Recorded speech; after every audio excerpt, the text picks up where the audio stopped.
Excited ka na bang mamasyal ngayong Pasko? Pero ang tanong, saan pwedeng pumunta para hindi mabutas ang bulsa? Yan ang pag-uusapan po natin ngayon. Hi there, this is Chinky Tan, your pambansang wealth coach. Alam mo, kung gusto nating mamasyal, mas maganda po pumunta tayo sa mga pasyalan na meaningful. Yes! Siyempre naman, ang mahalaga naman sa pagpapasyal naman hindi yung lugar lang, kundi yung quality time na kasamang pamilya. Kahit simple lang yan, sigurado magiging memorable.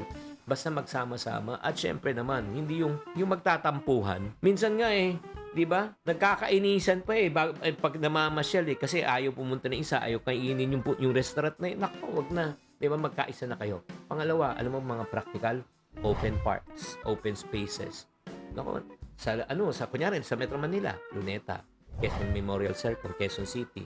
Kung ikaw ay nasa BGC, sa di ba, BGC, Makati, ang dami na po mga parks po, libre na, fresh air pa. O, next, kung gusto nyo, magbisita iglesia na lang po kayo, puntahan yung mga magagandang simbahan, di ba? Mag-pray. Or mga iba, alam mo, may mga special area, mga Christmas lights, like for example, sa Ayala po, Ayala Triangle Garden sa may Makati, Policarpio Street sa Mandaluyong, di ba? Plaza naman sa mga probinsya. At syempre naman, ito pwede nyo gawin. Pumunta kayo sa mga tinatawag na food market, lalo na sa gabi. May mga food bazaar, di ba? Sa may Ugbo ba yun? Sa Ugbo ba? Sa may Manila, meron yun di ba? Hindi pa nga kami nakapunta. Gusto kong pumunta. Or if not naman, kung malapit kayo sa nature, sa beach, sa dagat, sa bundok, oo, di ba? Pwede kayo mag-enjoy.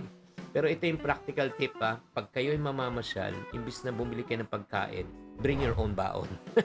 Para makatipid. Number 2, off-peak hours po tayo pumunta. Huwag tayo makipagsabayan at makipagsiksikan.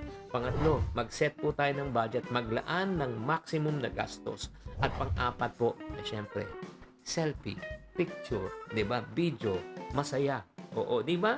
Ang importante po kasi yung memories.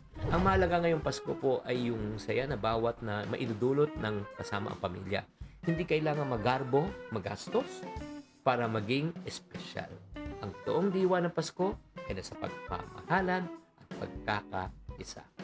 Sana na-enlighten po kayo. Maraming salamat po. Tatandaan, tamang karunungan, tamang disiplina ang susi sa pag